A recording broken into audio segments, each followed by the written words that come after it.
Hi everybody, welcome back to the channel. If you like the contents of this video, don't forget to hit the subscribe button, the notification bell, and give it a thumbs up. Today we're down by the River Tyne and I'm going to give you 5 facts about the river. Some of them you might know, some of them you mightn't. So let's begin.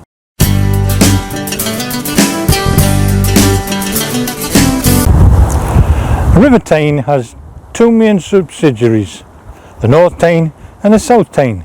The North Tyne rises just near the Scottish border, just north of Kielder. It flows down through Kielder and into the Kielder Reservoir. From there it flows down past Bellingham and down towards Hexham. The South Tyne rises up on Alston Moor in Cumbria. It flows down past Haltwhistle and Hayden Bridge before meeting the North Tyne at a place called Warren Rock, or also Watersmeet. It then flows from there past Hexham down through Corbridge, Bladen, before coming to Newcastle. It splits Newcastle and gates it in two before then flows down to meet the North Sea between Tynemouth and South Shields. At one time the Tyne had islands, roughly from about that in the middle, and it stretched 2,000 metres up and was known as King's Meadow Island.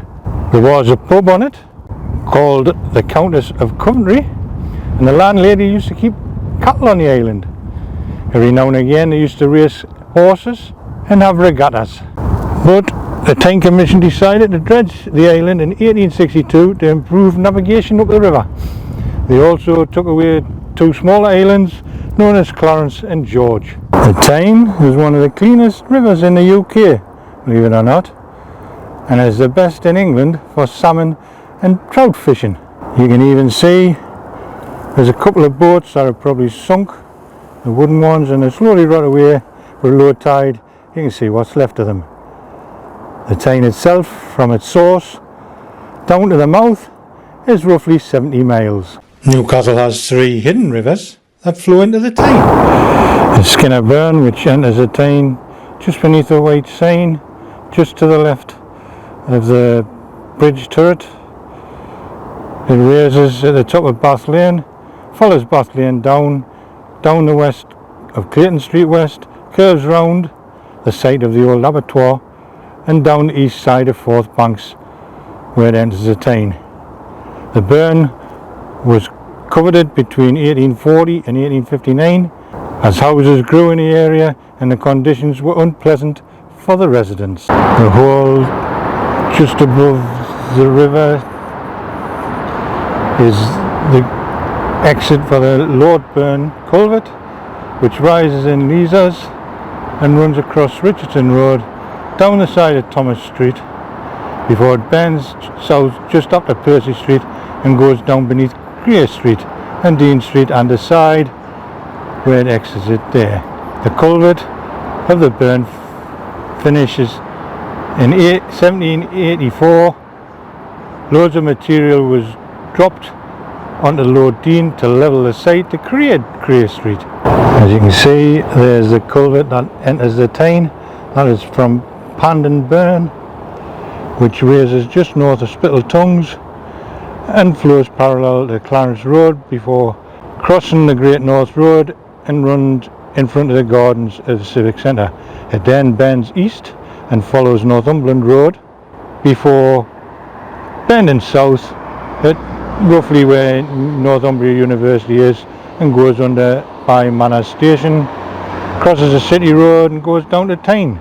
The original Barras Bridge was designed by David Stevenson, a Newcastle architect, in 1789, and part of it is still there 3 metres below the present road in Pandon Burn Sewer.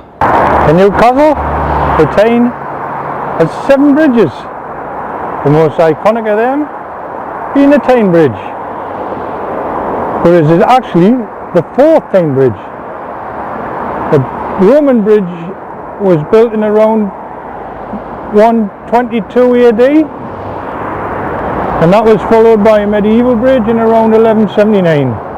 The Georgian stone bridge was built in 1781, and they were all built around about where the swing bridge is now. The Tyne Bridge was built by Teesside engineer Dorman Long & Co.